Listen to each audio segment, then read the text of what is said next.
give her a round of applause for your undivided attention. Good evening, fratres, sorors, and guests. Today is indeed a momentous occasion. For those who may not know, we are commemorating and celebrating the 66th anniversary of the NPHC at Columbia SC. So let's give ourselves a round of applause for making such an impact over the last 66 years. So it has really been an honor to serve as president for the 2025-26 year. I'm excited that we collectively decided to embark upon this inaugural Greek week. So this in itself gives us an opportunity to really show our power as a collective. We've done some really, really great things, whether it's working with families, helping families, Harvest Hope Food Bank. Just during Black Expo, we collected nearly 6,000 pounds of non-perishable food items, and we donated that to a Black-owned food pantry called Blinkley Families. And so with that, we're able to provide meals for over 7,000 families. Along with that, collectively, we have awarded more than $350,000 in scholarships to our young people, whether high school or college students. So that deserves another round of applause. So we are all doing great things by way of our own organizations, but it really means something when we can come together as one. So I want to again thank the gentlemen of Alpha Phi Alpha. If all of the Alpha men could please stand, so we can recognize you. They are the first, so it would make sense that they kicked off Greek Week. So we thank you, gentlemen, for your leadership and taking this endeavor on. So my hope is that we all show up as much as we can, all of us, throughout the week. So we have a number of activities that we will talk about a bit later on. But do not leave the room without scanning the QR code so that we would know that you were in the building, because we are trying to collect some data as well just to see how supported these events are and to also see if we need to do some tweaking in the future. So again, welcome to each and every one of you, and I'm going to turn it over so that the program can get started. Thank you again.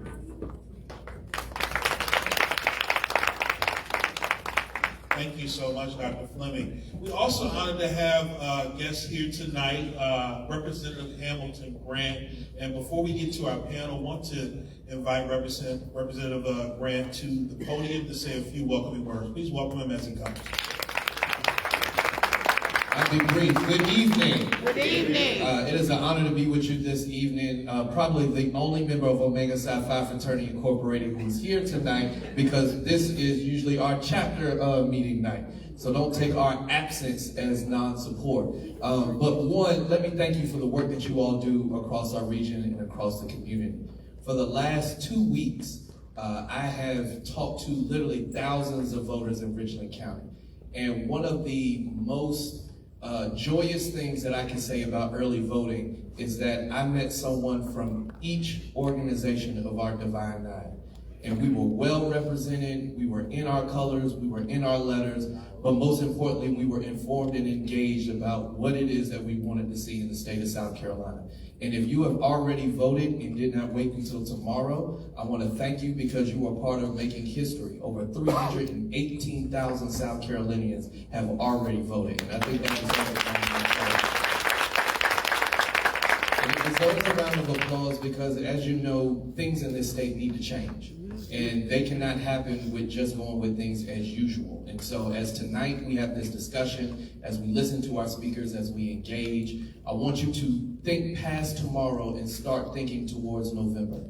All of the momentum that we have done for early voting for tomorrow, we must pass and carry through to November. Because if all of the effort and momentum was just for tomorrow, then we really didn't do what we needed to do. So thank you to each and every organization. Thank you to each and every chapter who has done the work and will continue to do the work. I'm always here as an asset. Whatever I can do to help you and the community, I'm here to do that. So thank you so much.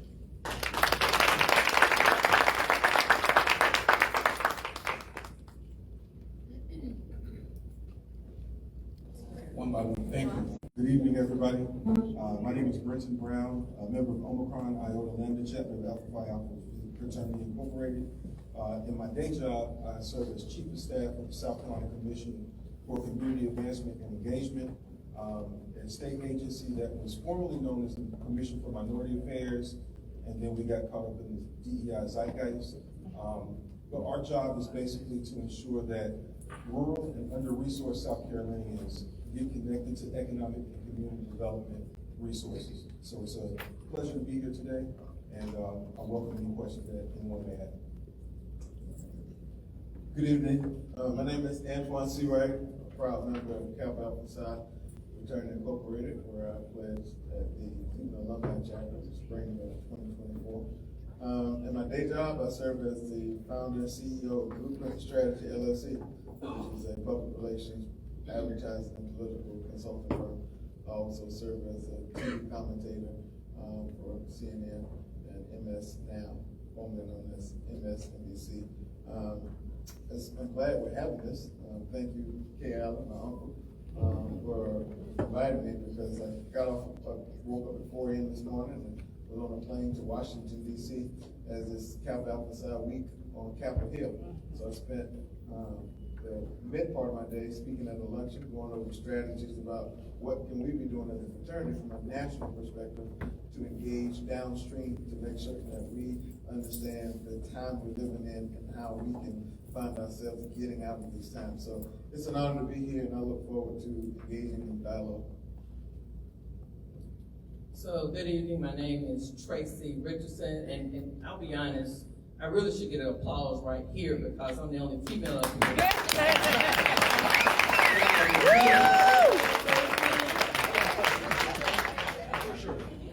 I am a proud member of Delta Sigma Theta Sorority Incorporated, Richland County alumni. I am the Regional Social Action Coordinator for the South Atlantic region of Delta. I am also a member of the National Council for Negro Women. I am the South Carolina Social Justice Coordinator for NCNW. I am here today representing the NAACP Columbia branch as the Political Action Chair. So I'll be speaking in that vein, unless you ask me a question about something else.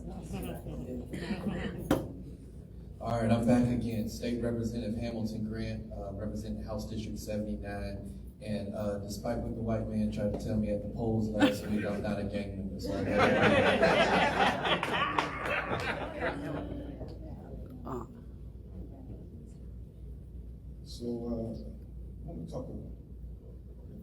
just want to talk about a few things.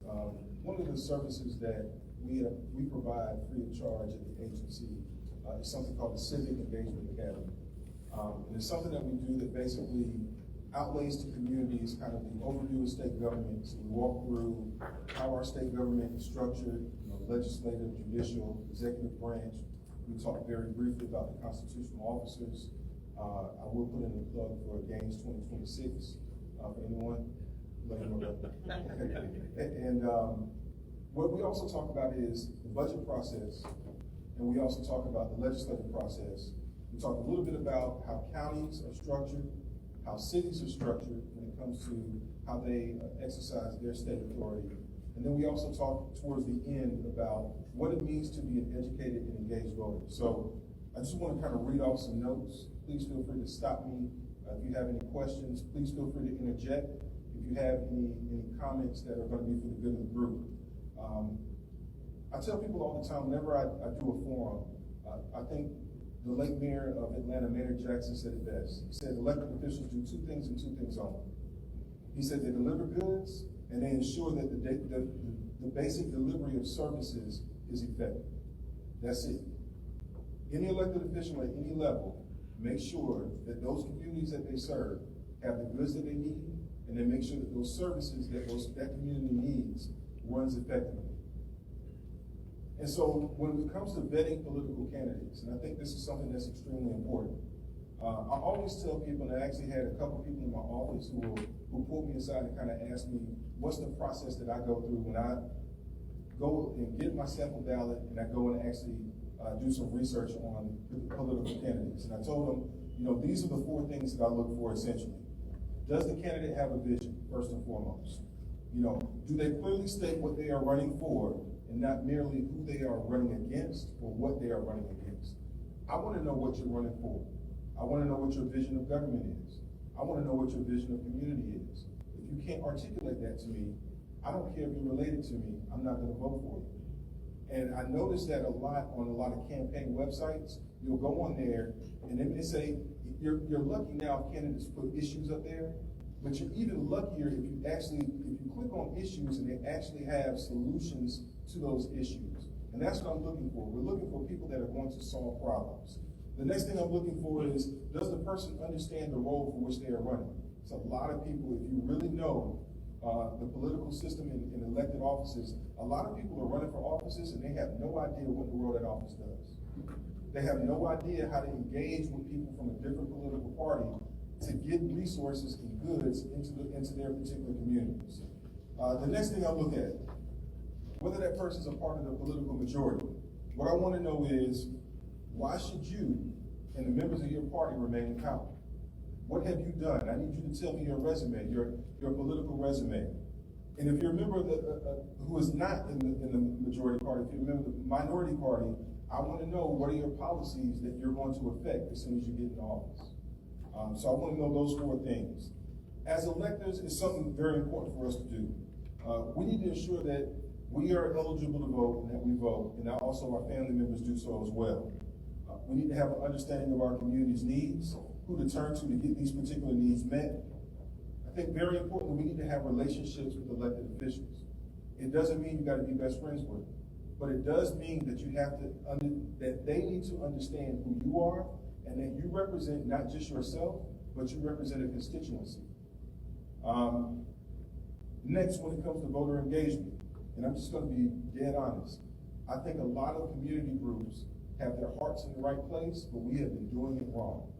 We do massive get out the vote pushes in 2026, 2028, 2030, and so on and so forth. Those need to be done in the off years. It's about building relationships. I tell people all the time, my favorite miracle that Jesus ever effected, he healed the sick, he raised the dead. John chapter 4, he just sat with a woman and they had a conversation. And from the conversation that they had, he ended up changing her life. And I think we need to get back to that. I think we need to go back into the communities where many of us have come from, but we don't necessarily live in anymore. We need to go to Dollar General, we need to go to Sam's Club, we need to go to Walmart, we need to go to multifamily housing complexes, apartments, public housing complexes. We need to have conversations with people that look like us that may not necessarily have attained what we have attained. And so that's how you're going to get a broad base of support. That's how you're going to get individuals out to vote.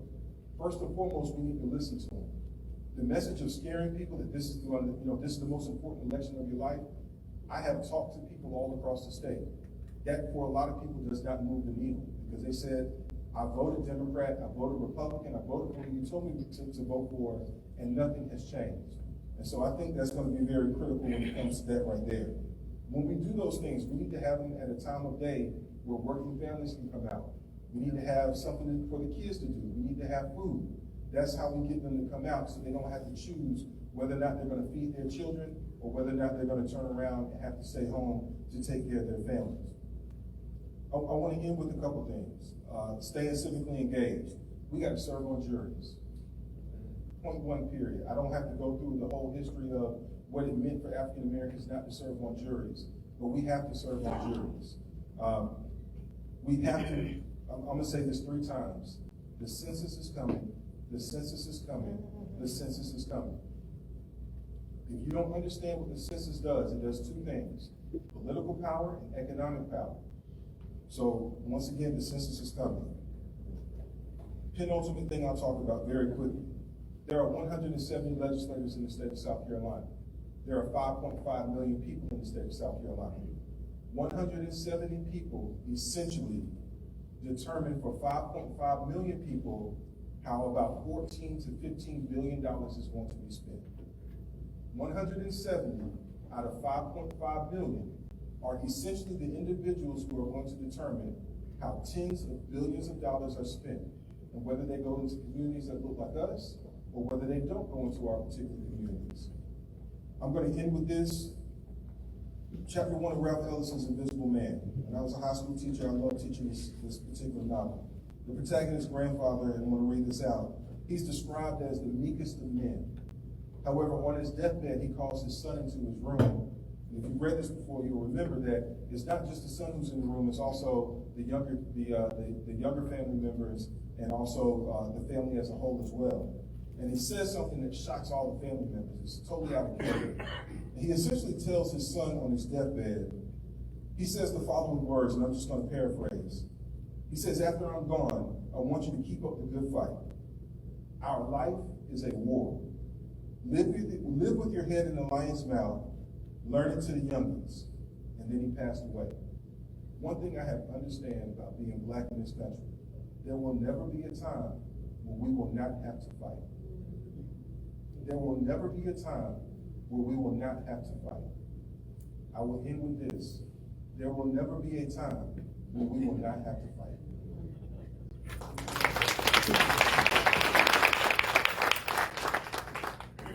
I serve on 2 committees within our fraternity at the request of our Grand Program, our Political Awareness Committee and our Social Action Committee.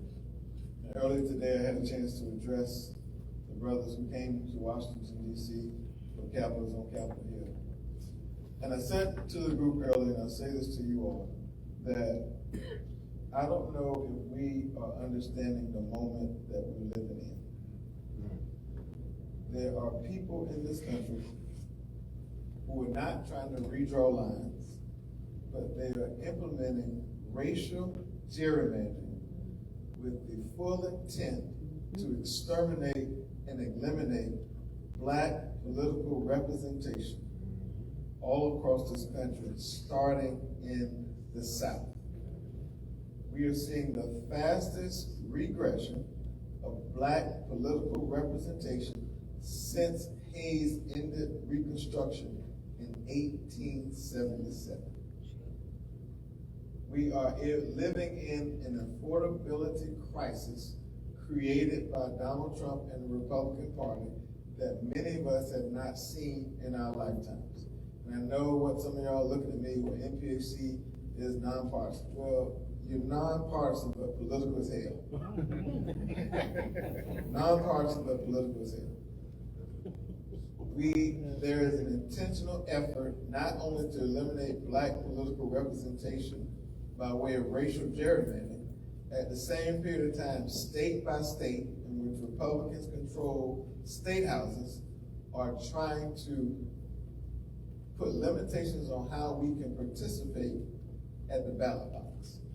Whether it's changing precincts, whether it's closing drop box locations, whether it's implementing poll tax, as our sharecropping grandparents would call it, these things are happening in real time. So when we show up to events like this, I often hear, as I heard earlier today from one of our senior brothers, that, Brother C-Wright, I know you're going to give it to us raw, but Doc, you just preaching to the choir. So I said to one of our white Coke senior brothers, yes, but even the choir needs choir rehearsal to make certain that we're all singing on the same sheet. Absolutely. So tonight for us, this is our choir rehearsal before the rest of us go to the polls tomorrow and cast our vote who have not voted already.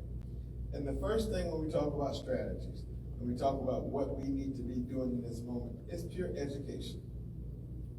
It's education. I don't want to arrest anybody's intelligence, but we're going to do a quick exercise, and I'll put limitations on the exercise. Raise your hand if you can tell me who the President of the United States is. I mean, I can feel I don't want to. Be serious on that, don't lie. Raise your hand if you can, and be honest, you're in the church, so don't lie. Raise your hand if you can tell me who the Vice President of the United States is. And be honest if you can. No, let's see it. Raise your hand if you can tell me who the Secretary of Education is for the United States. Raise your hand if you can tell me who the Secretary of Commerce is in the United States.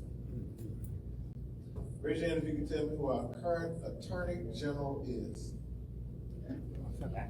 Raise your hand if you can tell me who our USDA Secretary is. Okay, so let's go local. Raise your hand if you can tell me who our governor is.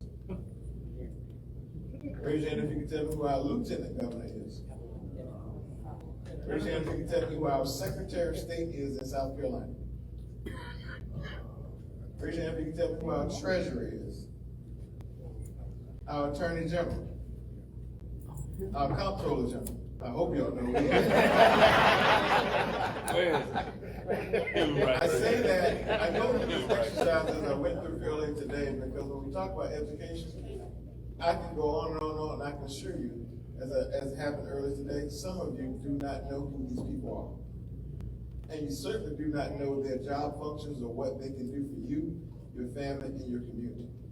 So shame on us if we think we've got it right, if we hold an annual gala or ball, if we go to Day on Capitol Hill, we take our pictures, do our parties, and we register a few voters, and we think we've done civic engagement. We've got it wrong. We've got it totally wrong. Civic engagement should be an ongoing 365 days a year activity for a Divine Nine organization. Why? Because every successful major social movement in the history of this country has had Divine Nine organizations at the root and center of that, leading the charge. Yep. That is not the case in 2026. We've gotten so comfortable that we can wear our colors, we can do our thing in public, that we forgot about the real mission. And so it's no accident that Jamie Harrison, black man qualified, raised $100 million, got 600,000 black votes when he ran for the U.S. Senate, but yet 200,000 plus black eligible voters did not participate. It's no accident that another 100 plus thousand eligible black voters in our state were not even registered to vote in that last election. And so we are going to get serious about our missions and the missions that stem from the beginning of these organizations we are part of and pay our dues for, then we have to get serious about it. Because I will tell you, as I say to any preacher, any pastor, the other side are not playing by the same sets of rules. Right. They are organizing, they're strategizing, and they are borrowing or stealing things that we have done to organize our communities for a very long time and implementing them as strategies, and they are winning. And I heard somebody say, well, people are tired of hearing about this is the most important election of our lifetime. That's true. Because every election is important. But what I would say to the person who said that and who believed that is that there are some elections that have more consequences than the others. So this election, Kay Allen, by far is the most consequential midterm election of our lifetime. And we have to treat it, as I said on CNN last week, that black folks are casting a survival vote in every single election from this point on. Whoever wins these elections, and this is not a joke, will determine whether or not communities that look like ours or that you all live in live or die. Live or die. We are casting a survival vote in these elections. If you don't believe me, look at what happened today. One worm that the USDA secretary called a pest earlier this morning and said that it was under control, now it's turned to 4 as I was walking in here and got a call from your daddy, Jennifer, about now one little worm that she called a pest has turned into 4, and it could be a threat to our food supply. Later this week, the USDA secretary will implement changes to SNAP benefits that will impact all of us around this country, including a $100 million impact in South Carolina. We sit in this room in our gear and we chilling, but 50,000 households in our state, thanks to Donald Trump and his federal government, are not receiving a child care grant for families who are in need. A $1 trillion cut to Medicaid, $1.86 billion cut to SNAP benefits, largest in American history. You're going to have healthcare consequences in our state.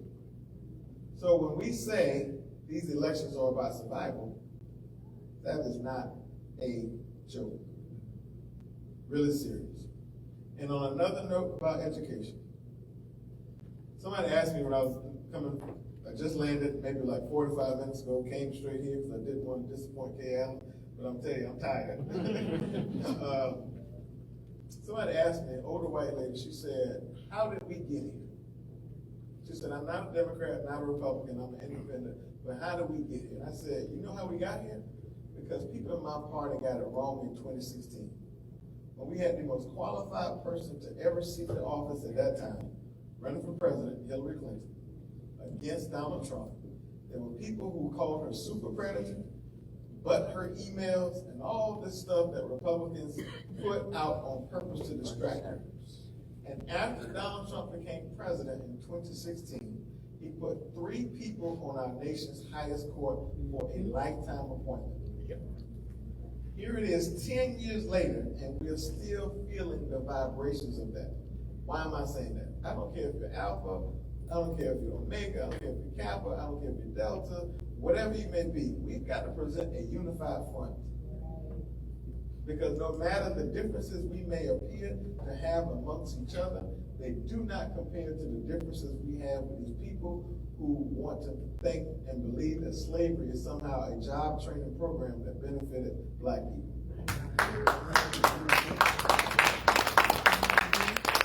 So the stakes are very high. Let me just tell you, I don't care if you vote for Jermaine Johnson or Billy Webster, because I know that's traveling around on the internet. I don't care who you vote for in that election. Just know, whenever the conclusion of who our nominee will be, if you're a Democrat, come November, we better be all hands on deck for whoever it is.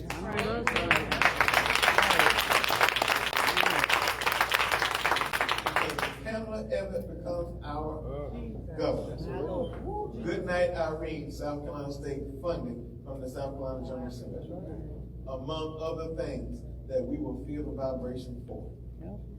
And so when we talk about strategies, education, presenting a unified front, and doing the very thing we're supposed to do, and that's voting.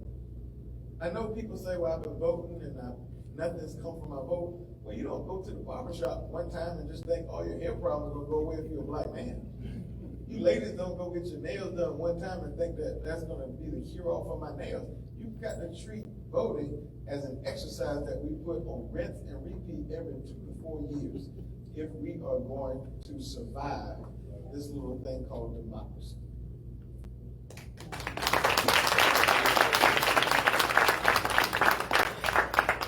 So I want to touch on a couple of things that my esteemed panelists has already talked about. But first of all, I want to talk just a moment about part of what I think is why we got here is complacency.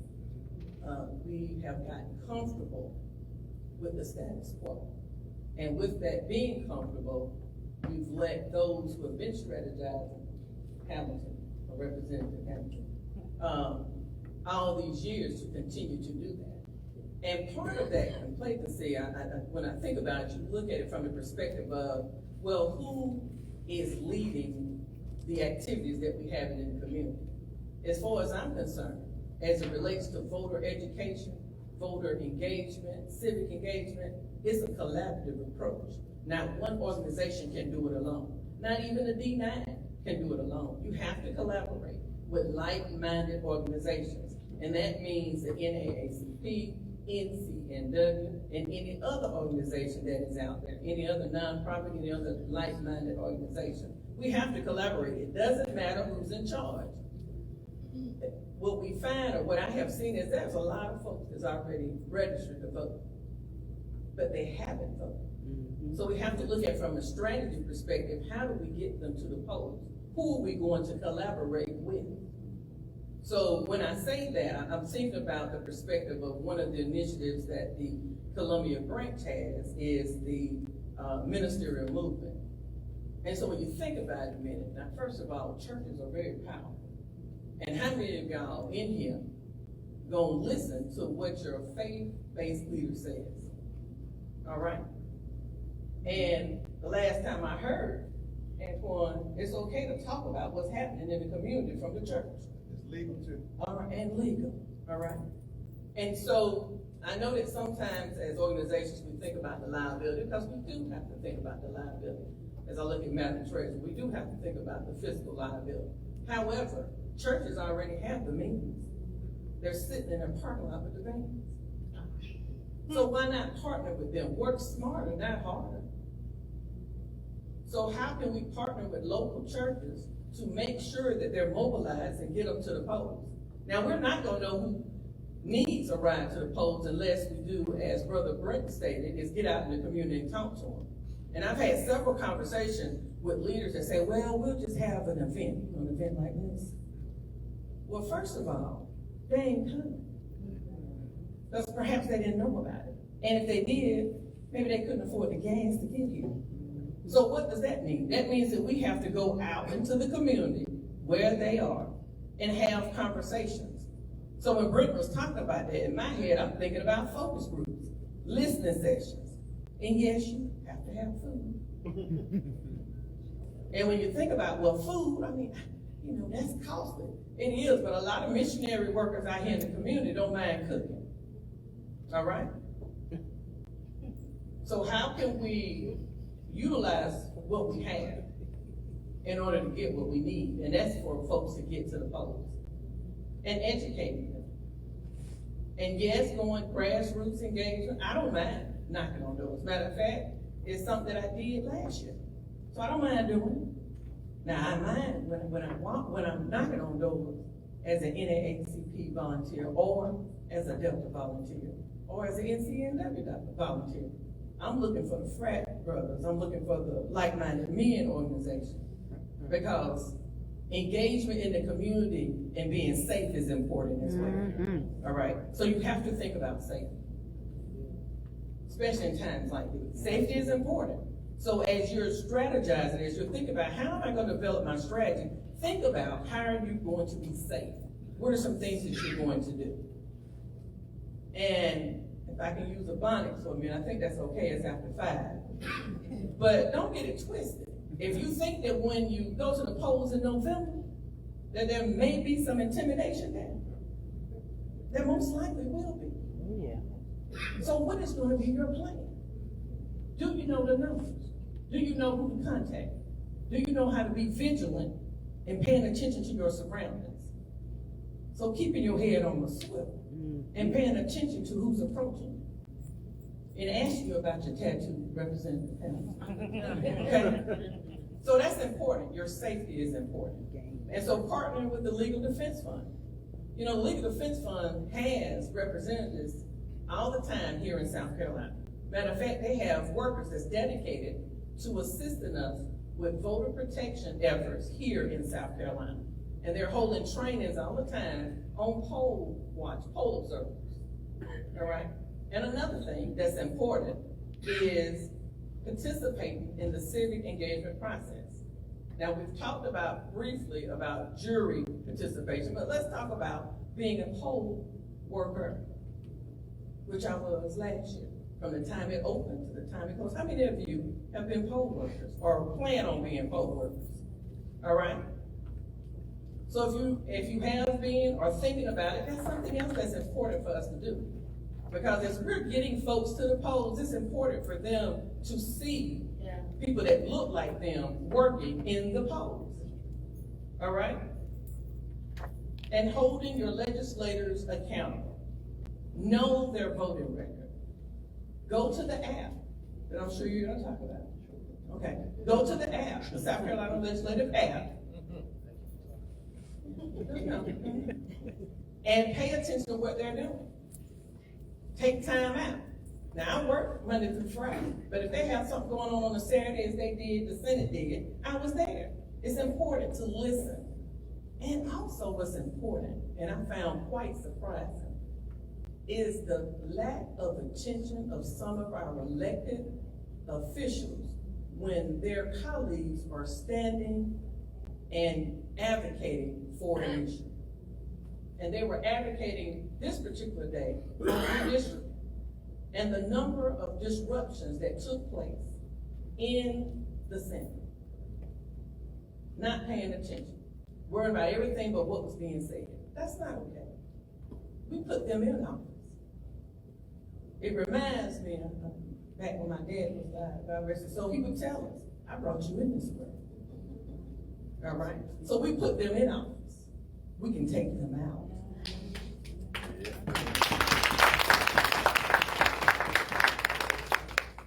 Let me say 2 quick things before Ham grabs the mic. Ham be smooth, that is. we get a lot of fired up and readiness for national elections. But the closer your government is to you, the more important it is for you. That's right. We've got to get really serious about these down ballot races, from soil and water commissioner up to state house and state senate. I appreciate, look, I represent three governors who are gonna be running for president, and I told them all the same thing. You come to my state, talk to the people, and we're gonna entertain you, but we're focused on 2026 before we focus on 2028. And we've got to focus our attention on 2026 in November, and that means voting up and down that ballot. And that does not mean going in that booth, pressing the Democratic lever and walking out. Right. Because there's some races that are nonpartisan that you will not catch if you just go in there and walk out. And then finally, to my leadership in the Divine Nine organizations, don't just make it State House Day and go up there one time a year and think that you've done your advocacy.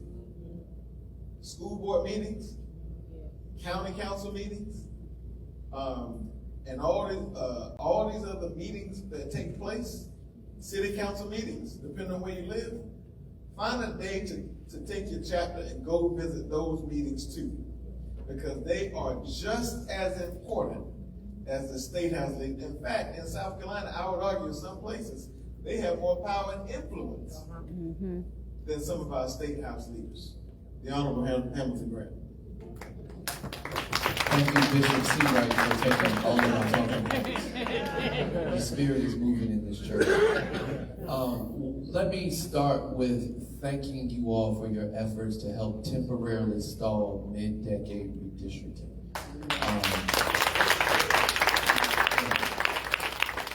Racial gerrymandering, as my brother has just indicated, that was temporarily stalled because you all showed up in record form by breaking our former state record for first day early voting turnout by 11 a.m. on that Tuesday. The previous record was 23,000. That Tuesday, we saw 56,000 South Carolinians show up to vote. Now, here's my concern. My concern is that while we are educated and we understand that that is a temporary stall, our people don't. Because I saw too many people taking victory laps too soon. Because what will happen if something else doesn't happen that I'll get to, by the time we come back in January, if we don't take care of business, our districts are next.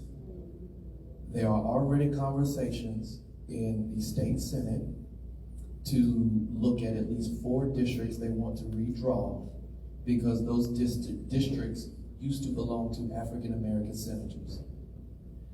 All 124 seats in the House of Representatives are up this year, and for the first time in modern history, all of them are contested. But if we do not flip seats, now I will be political, if we do not flip Republican seats in this state, they will do our maps as well. I think a lot of us are spoiled because we look at the leadership we have here in Richland County and forget that our neighbors in Orangeburg and Lawrence and Newberry and these other places don't look like us. That's right. When history tells us that they used to. And so it's behoove of us to talk to our chapters across the state to figure out how we can get statewide efforts to help flip some of these seats.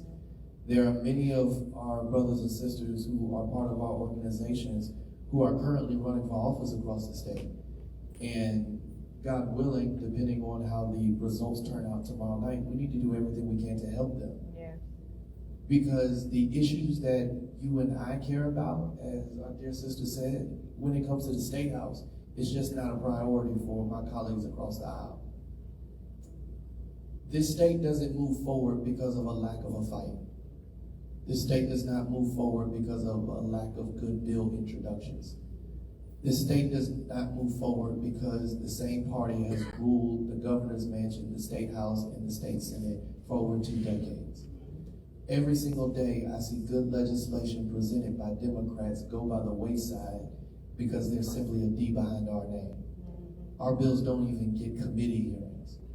And when we do the procedural rule that requires us to get a committee meeting, The committee chair by law has to give it to us, but they'll sit through all the testimony just to say, we'll pass on. And so we need your help in the State House. We heard about engagement, we heard about education. Since we're in church, that's like praise and worship, the offertory appeal, but the sermon is turnout. If we do not turn out these numbers, all of what we just said won't matter. It's as simple as that. For all of our organizations that have undergraduate chapters at these campuses, I need y'all to start inviting us as elected officials to talk to them. We need to be having this town hall with our undergraduate chapters.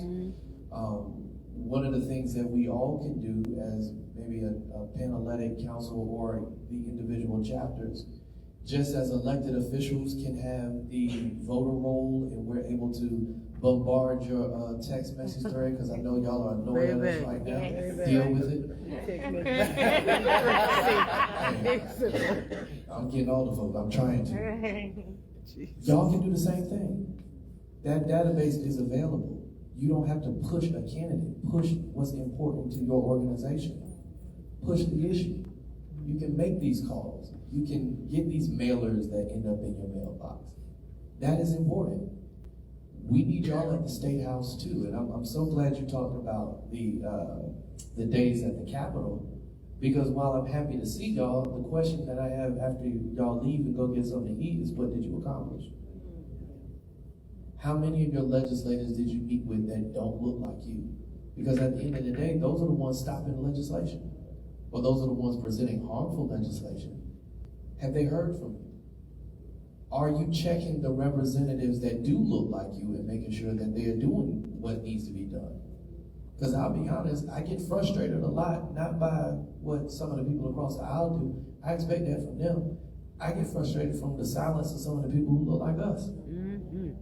It's draining to have to speak on certain issues and then feel like you're the only one speaking on what your people care about.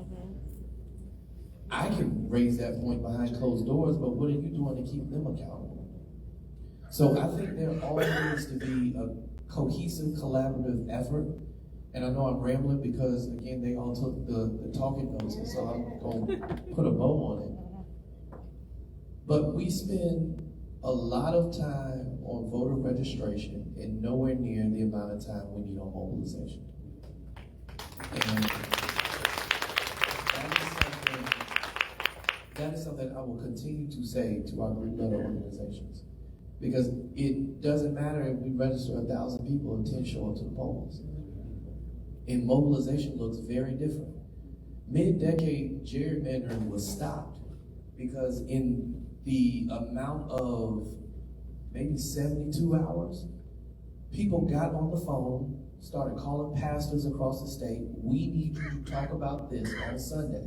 You don't have to preach about it, but you do need to make mention of it and make sure that everybody knows that we need them at the polls on the first day. We texted a lot of you all in these organizations to say we need you to send out emails and text messages to let them know we need people on the first day. That is engagement, y'all. And look what happened.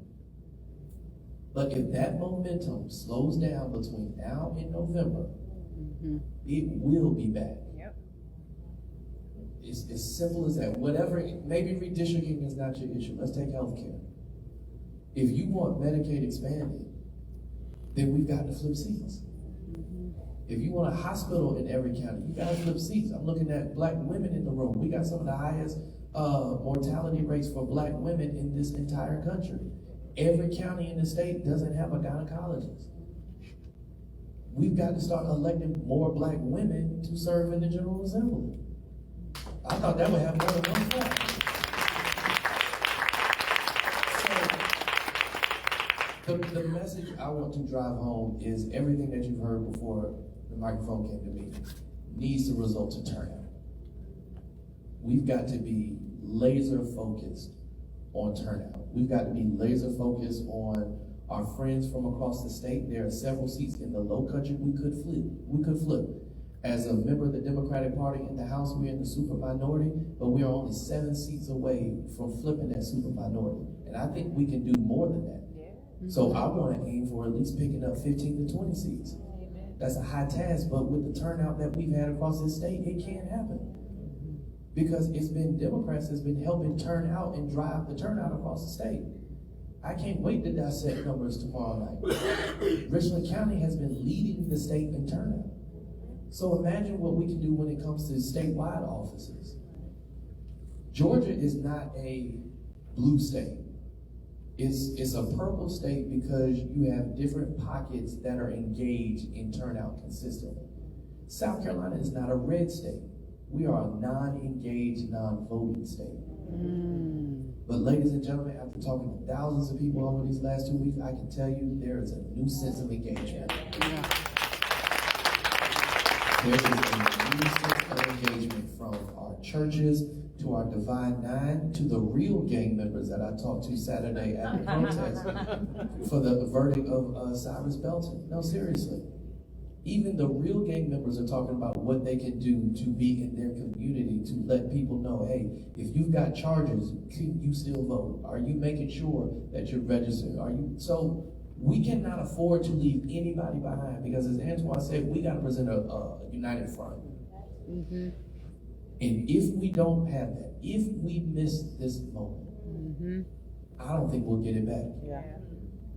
And that is a scary thought. We talked about South Carolina State earlier. They are very serious about that funding. They are very serious about that funding. And they are embarrassed because nobody has stood up to them like those students did. Right. And so if they will label the students as mobsters, what will they say about you when they get in power come November?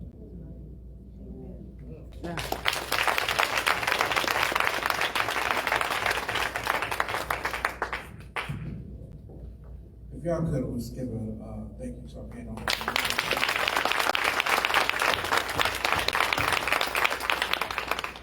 This will be the segment where we open up for questions, so we will pass the microphone if y'all have any questions for our panel. Somebody start us off. Somebody start us off. Okay, I'll start us off. I think one important strategy is the young people vote. I think when you mentioned about the complacency, it's like, oh, well, our parents and grandparents are handling it.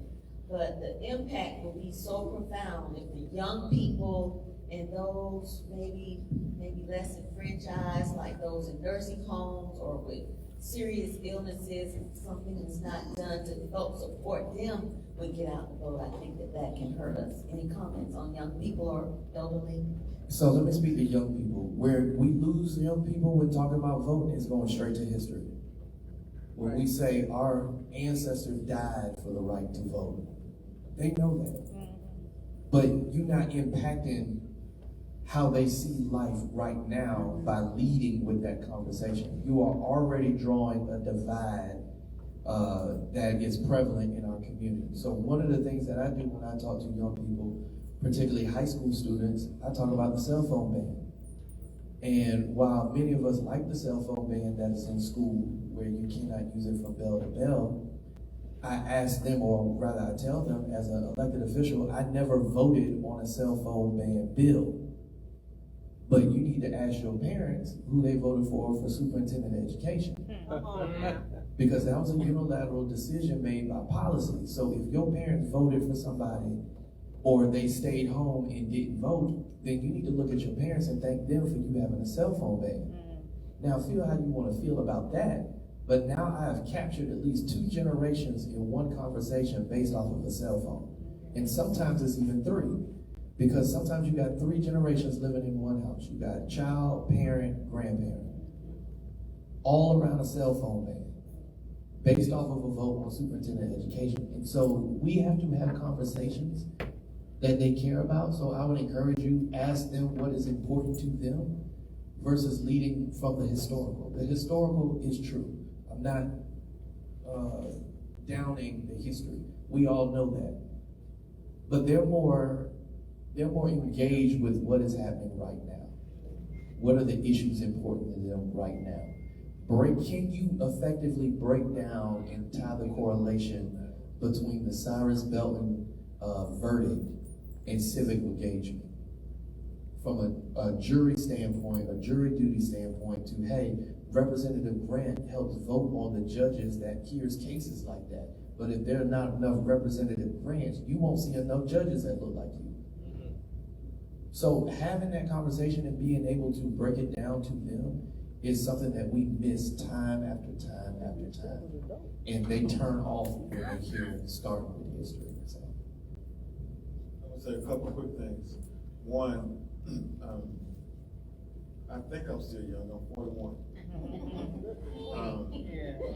So I think I can still qualify as young.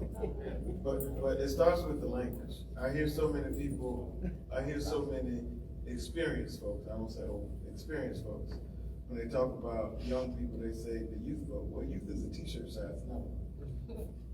We gotta get it right? So that's like number one. Number two, younger voters are some of the most vulnerable voters in the world. And they're bad actors who know that. And so they're purposely targeted on social media with misinformation, disinformation. In my parents' household, we couldn't say it, but it's lies. Every single day, Russia, Iran, China, North Korea, and Republicans are pumping up troll farms, targeting them every single day, every time they log on to a device. And so we've got to counteract that with voices they trust, with simplified information about how their vote can change their life. That's like two things. The third thing is we've got to make it relevant so they can feel it. I've coined a phrase that a certain congressman borrowed the other day on TV, but I call it feelonomics. Economics you can feel. I mean, I don't care where you go in the country, and I've traveled the country extensively. Every young person under the age of 50 is saying one single thing: I care about my pocketbook and my wallet. If we're not talking about the affordability crisis that's been created by the people because they did not vote, and if we're not talking about how we're going to change the mindset and their financial situation or what we're going to do, we're never going to get those folks to come back. The last thing is we've got to make the politics a little more emotional. The reason why young white and black folks came out for Barack Obama is because there was emotional feeling in their campaign. The reason why they didn't come out for our dear sister Kamala Harris is because they did not feel the emotion from the campaign or the candidate. The reason why Zohran Mamdani is the mayor of New York because there was emotional connectivity to his campaign. The reason why Donald Trump is president again is because there was a sense of emotional connectivity to his campaign. And so we've got to make certain that the emotions come from our candidates and how we talk about issues if we want to get voters under the age of 50 to come back to the voting booth and cast their votes again. And that starts with meeting them where they are. 73% of people who are under the age of 50 don't get their information from this. They get it from a device. And if we're not talking to them on their devices, ongoing, all the time, we're not going to get them. What about surrogates, like someone in that generation to help promote the messages like we had back in the day? It's funny you say that. So we're just finished with some focus groups that I've been running in 8 states. And the one consistent theme with voters under the age of 61, the one consistent theme has been, don't send me LeBron, don't send me Asia Wilson, don't send me John Legend, don't send me all these people. Send me somebody in my community who can relate to me. So when we talk about surrogates, I think Hamilton Grant can do a better job of talking to the people in Upper Richland County than LeBron James could ever do. Because people turn to LeBron James for sports, but they look to Hamilton Grant for political advice. And I think we made a lot of assumptions because Republicans can use Joe Rogan and all these people and talk to their people, and they were able to move the needle. That doesn't apply to us. Our homework is not graded the same. So when we talk about surrogate, it's got to be hyper-local with voices people trust. Repeat after me. Relationships Relationships matter. matter. About 5 minutes. I want to respect y'all time. We have some good talk here. I love it. I give you tea. No, I am So I have a lot to say, a lot of questions, but I'll just ask this question. What about violence? What do you all have to say about that? We are already in a war, and the political violence is upon us. And if we are not honest about what's going on, then when the jabs and the hooks and the uppercuts and the roundhouses are really thrown, I mean, you can have people that are storm the Capitol of the White House and establish a fund to pay them after you pardon them. And so the plan, I think we need to be aware of what is really at stake. I could say more, but that's enough. Violence. I don't think we're addressing it. Yeah. Sister Tracy talked about safety, and I think with violence, and I think what we can do is, as we protect our sisters and our elderly that are getting to the polls, we need to collectively be there with them and look into the observer, the poll observers' opportunities. The poll watchers, we got a couple of slides here. Workers, we have that up here in a few slides. We got to be involved. We need to be engaged because they act different when it's a bunch of us around.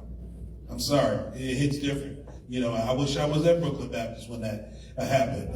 You know, as it relates, because like talk that talk when the 5 or 10 of us are there. It's different, and so we got to protect our sisters, protect our brothers. We need to be there together, not just going to vote and doing our thing solo, dolo. We need to be there together. Okay, so I think that's one of the solutions. So, to the prompt. Any other thoughts about the prompt? What are some solutions? We hear about strategy. Yes, ma'am. Coming that way.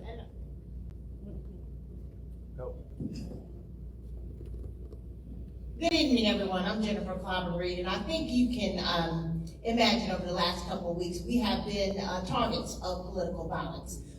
So what I think the answer is to that is to tell the truth out loud, unmistakably, and don't let anybody tell you what your narrative should be, who you are.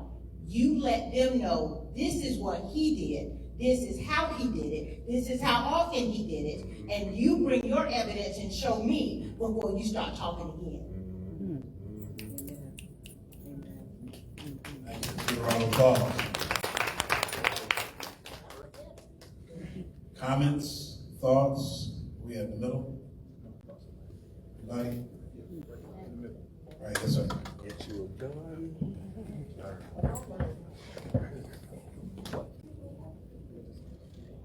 Billy Yarborough. I'm a firm believer that behavior is purposeful. Even from blinking your eye, it's for a purpose. There's nothing that we do that does not serve in our mind some purpose. And just in family members and knowing other young people, it strikes me that they believe disengagement is purposeful. I'm not going to vote, and that's my vote. And they'll state that. I'm not getting involved, and that's my vote. And so, this isn't a statement. I guess it's a question. I'd like some way of countering that. I know they say man is not free not to choose. But they believe there's this, I'm talking about, I guess I'm going to say younger, not you, but younger voters who just believe that is their cast of their vote, is to not vote. And they stand on that and they feel proud about that. So let me try to address that this particular way. I don't think a lot of people understand how government affects our lives. Tracy would say, I'm a nerd. You won't catch me in books and media, reading comic books. That's what I grew up on. But I read a lot of history. I did a deep dive on the Civil War and Reconstruction several years ago. I've done a deep dive when it comes to political theory about 2 or 3 years ago. And I came across a book called The Submerged State by Suzanne Mettler, who's a professor at Cornell. And she talks about how government affects our lives. So much of how government affects our lives in a positive way, it's not expressed. out to people. So we think about roads and bridges, we think about public education. You know, does anybody here know what the largest housing program is in the United States? It's not Section 8. If you own a home, it's the home mortgage interest deduction. Being able to deduct the interest that you pay annually on your home from your taxes is the largest federally subsidized program when it comes to housing in the United States. We don't know that. And because we don't know things like that, if somebody were to have a bill that comes forward to say, I want to do away with the home mortgage interest deduction, a lot of people wouldn't think twice about it going away. Until the next year rolls around and you realize I'm not able to deduct what I was able to deduct before to have a little bit more money in my pocket. And so it really takes having a deep education, and Antoine talked about it earlier. You really have to know and understand how government affects your life. One thing I also learned, years ago when I was a public school teacher, when it talks about engagement, I routinely see students, I taught for 12 years, and I routinely see students, who I taught those first 5 years, from 2007 to 2012. The first thing I do when I talk to them and I ask them how they're doing, because I sincerely want to know how they're doing in life, I apologize to them. Because we have many educators in here, especially classroom teachers, it takes you about 5 years to understand what the world is going on. It truly does. My first 5 years, I was a worksheet teacher until I had older teachers who stepped into my classroom and they said, you're not doing this the right way. It's your job to engage the students. And to engage the students, you gotta have a relationship with them. And I think it goes back to talking about some of the younger generations. We gotta have conversations with them. We have to understand what their fears are. We have to understand what their thoughts are. We have to understand the things that they feel positive about. And a lot of times that does not occur, that does not happen. And so we gotta kind of flip the script when it comes to that. So I'll just kind of say those two things and reemphasize that. We have to understand how government affects our lives. And a lot of times that's not necessarily something that is out in the open. We see public schools, we see roads and bridges, we see what's happened with Hardscrabble Road and how those changes have occurred. But there are other parts of how government affects our lives that we're not necessarily aware of. And I'll end with this one last example of that. Usually once a year in my agency, we have college interns. Now we have several interns from HBCUs in North and South Carolina that are interning with us now.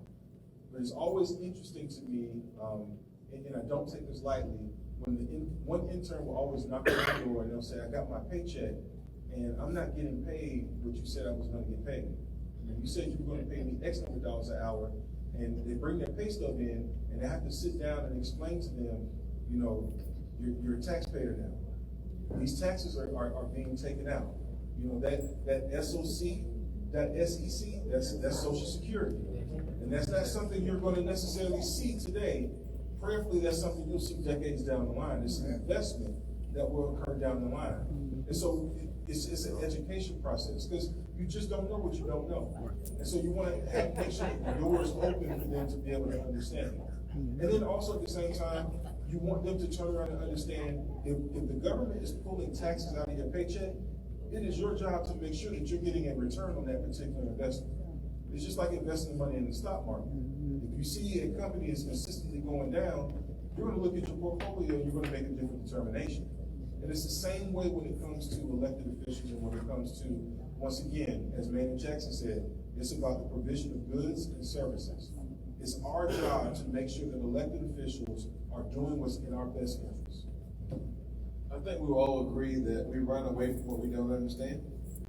And that's human nature. Young or old, we run away from what we don't understand. And we retreat back to our comfort zone. I think that's what we're experiencing in the Black community. Not just for younger people, it's older people too. Because they feel like they don't understand politics, how it applies to their lives and what all this stuff means when we use big words like redistricting and all this stuff. They don't understand it. So it's a natural retreat back to our comfort zone of saying, I don't want to engage. And for younger voters, sometimes it's their protest vote or their no vote is a protest, is a way of expressing themselves. So we've got to convince them there are other ways to express yourselves by then just fellowshipping with the couch on election day. Right. And that comes with education, that comes with simplification, and that comes with meeting them where they are, so to help them understand. And look, I've been guilty of this in my career. Now, sometimes just speak for me, I've shown up in places around this country for campaign events with candidates and such, working on causes, and I'll show up and tell people, this is what you need to deem important in your life, because this is what we want you to talk about. And what we failed at listening to the community and the persons who make up that community to find out what their challenges are. What's important in Charleston may not be important in Columbia. What's important in Oconee may not be important in Hilton Head. And so we've got to stop trying to generalize every single thing and apply it to everyone just because it makes sense for the work we're trying to do. And I think we were then trying to at least break the ice in terms of trying to get some people back to the fold. Thank you. I'll also add, it's important to start early when talking to younger. Like, for example, I have 7 grandkids, and the youngest of those grandkids is 5. I know you looked up, I was surprised, but I